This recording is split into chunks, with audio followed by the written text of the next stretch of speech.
අද බලමු ගෙදරක තියෙන පොලිතීන් එකකින් කොහොමද සෙලෝ ටේප් එකක් හදාගන්නේ කියලා. ඒ වගේම විවිධ වර්ගයේ ටේප් දිගාරින්න කෙලවරක් හොයාගන්න අපහසු වුණා නම් ඒකට සරල විසඳුමක් මේ වීඩියෝ එකකින් කියන්නම්.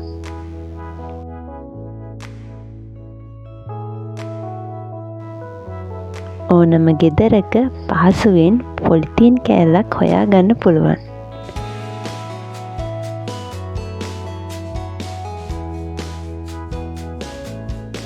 මම ගත්තේ මේ වගේ හෙයා ක්ලිප්ස් ගෙනාපු පොලිතීන් එකක්.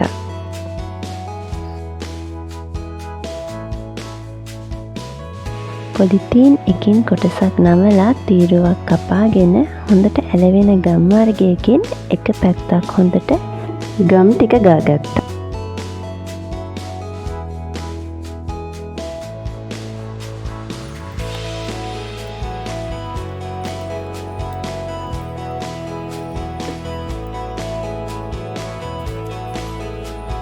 ඊට පස්සේ මේ ඉරිල තියෙන පොතක පිටුව අලව ගන්නවා.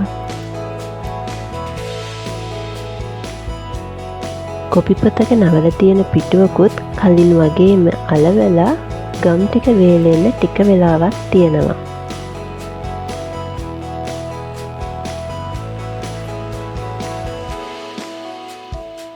ගම් ටික වේලුණාට පස්සේ පොත් දෙකේම පිටු හොඳට ඇලවිලා තියෙනවා.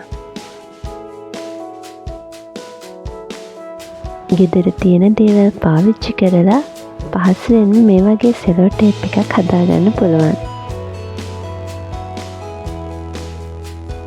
මම වගේම ඔබත් විවිධ වර්ගයේ ටේප් වල කෙලවරක් හොයාගන්න ගිහින් අමාරු අවස්ථා ඇති.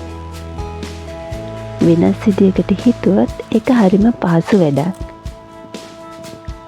සෙලෝ ටේප් එකක් පාවිච්චි කරලා කපනකොට මෙන්න මේ වගේ ටූත් පික් එකක් තියලා කපන්න.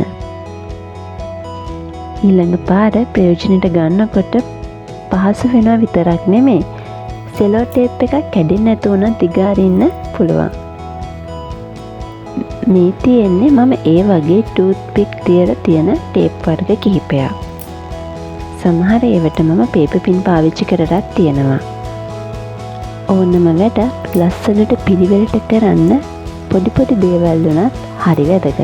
ලස්සනට පිළිවෙලට ඉන්න කැමති නම් ටයිලිනස් channel එක subscribe කරලා තියාගන්න. සුබ දවසක්.